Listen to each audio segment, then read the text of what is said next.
Hi, welcome back to another episode of Coldstream Rod Shop. I'm Derek Fraser. Sorry we haven't had a video out in about 2 weeks or so.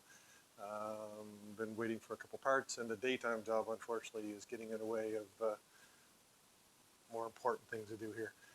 On the last episode, I ended it, we were talking about the fenders. I've been working away at the front fenders here.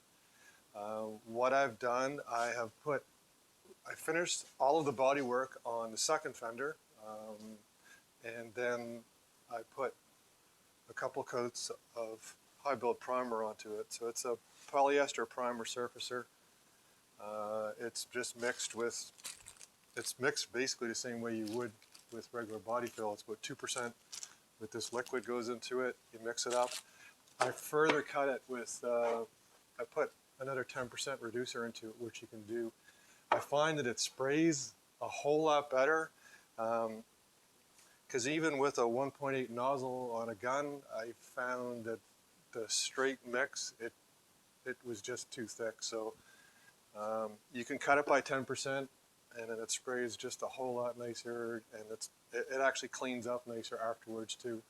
A couple times I've shot it just straight, and it would set up so fast on me, it was crazy. But with that 10% reducer in the mix, it goes on pretty good. So over here on this fender here, I've got two stages here I'll talk to you about. So this fender has got 2 or 3 coats of the high build primer on top of the body fill. And the camera lady comes over here. I put on this, and some of you may know exactly what it is. Basically, it's a guide coat. So for all intents and purposes, you get your high build primer on there, and then you literally just take a spray bomb. It doesn't have to be black, it could be any dark color, and then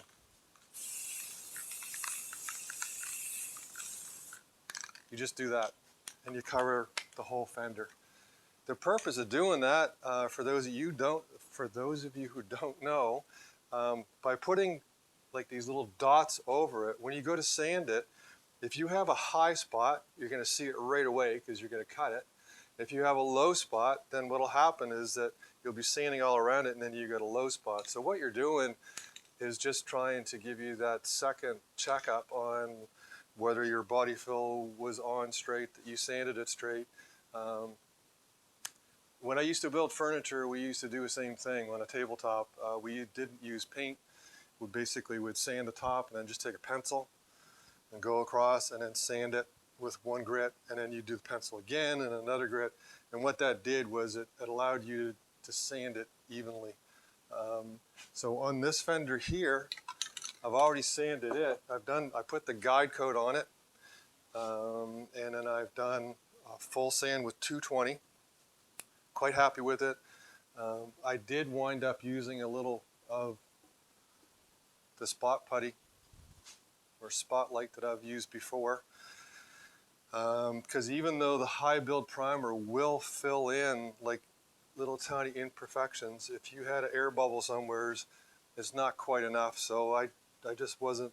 I'm going to go over those. I'm just really picky on it, so I've gone over it again, and I'll cut those with 220 again, and then I'm going to sand the whole fender again with 320 and 400. If I'm happy with it, then on both fenders, then we'll go and we'll start painting them. But that's where the fenders are. Also on the underside of the fenders, like I said before, anywhere where I had welded it, I just put some seam sealer on there. I don't want any moisture coming up through any of the welds and getting underneath the body fill, because if the moisture comes up through the metal, gets underneath the body fill, then it's going to lift. It's the same way on the body of the car. The underside of these fenders, I plan on putting like a black undercoat onto them just to protect them. So I'm going to carry on with those this week. I've got a couple days off this week, so I'm really hoping to have both of these fenders completely sanded, completely painted blue, and then ready to go on the truck next door. Let's go over to the next door on the truck, and I'll show you some of the things that finished off over there since the last video.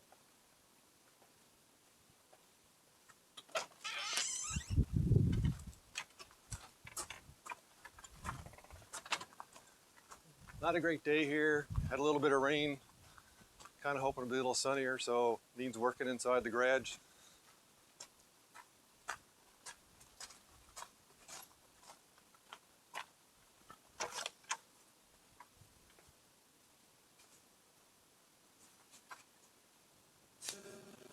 So since last time, a few things. We put the hood on a couple times. One side is on really good. We've got everything centered up. I did have to take the radiator shell off again to adjust it, even though I'd measured everything. So I think the next time I go to put a hood on, I think what I'm going to do is put the radiator on, put the hood on, line it up, and then try and adjust the grill shell in there. But it's fitting pretty good. This side is all lined up once I have the clamps onto it.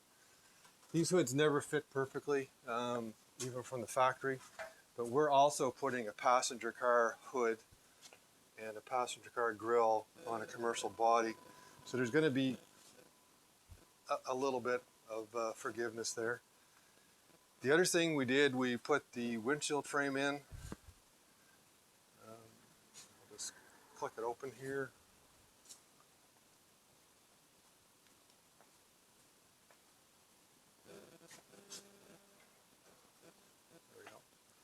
So, windshield frame's all in. One mistake I made, and some of you guys might already know this, is that for the passenger car, this is the gasket that goes on the passenger car, but the pickup truck actually uses the same one as what a Model A does. So so it's a little narrower. So when we put the windshield frame in, I thought I had the right one on, and the rubber was just hanging off the side. Again, learning curve, have to order up the new rubbers, but the rubbers for the commercial trucks from 32 to 34 are also the same as what it is from 28 to 31, so it's the same rubbers. So that came in on Friday. We got the new rubber on this. Happy with it. We're using the original arms here inside for now. I polished them up a little bit, but we decided that we're going to go buy some new ones and get some nice chrome knobs. It's nice to put the original ones on, but wanted it to look a little nicer. Then on the inside here,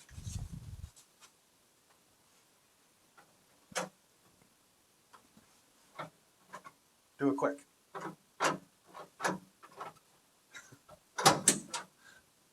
There you go. So on the inside, I finished putting the accessory panel with the switches. That's in place. It's all wired up. I have all the grounds hooked up. The last wire to hook up on the inside is basically the power that goes to the heater and stuff. So the wire is down there. I just have to hook it up to the relay or run it back to the battery. So things are shaping up. The camera lady, I think this week, hopefully she's going to be able to get out here and start cutting a nice piece of carpet for the inside. I think what we're going to be doing is covering the firewall, and then covering the tunnel, and then making the piece that goes around the tunnel here. I think that's the approach that we're going to take with it, but we'll see what happens when we start cutting it. We'll show you what we've done.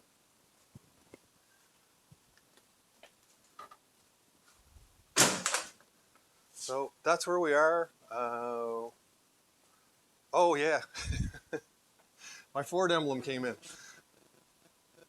So didn't tighten it on too hard this time, because last time, like I said, I must have just turned that nut one extra turn and it flexed it, and then it popped out. So got that in. So that's where we are on the 32 Ford pickup. We're going to try and get some progress here, get the fenders on this week. Then we'll do the running boards and the back fenders. The back fenders are reproduction steel fenders, so there's not going to be a whole lot of bodywork to do on those. The running boards, the plan is just to paint them and actually put bed liner on them. They're steel fenders. The back fenders should really go quite quickly relative to what I had to do for the front fenders, because, like I said, they're reproduction steel. There shouldn't be too many defects into them, and if there is, it'll be something really minor and quick. So fenders go on, and then the front headlights and carpet, seat, and then pretty much we're ready to go. That's it for now. Hopefully you enjoyed. Sorry it's been so long since the video, but we're going to try and pick up the pace here because we really want to drive this soon. Please like and share, subscribe, send us your comments. Everybody take care. Have a great weekend.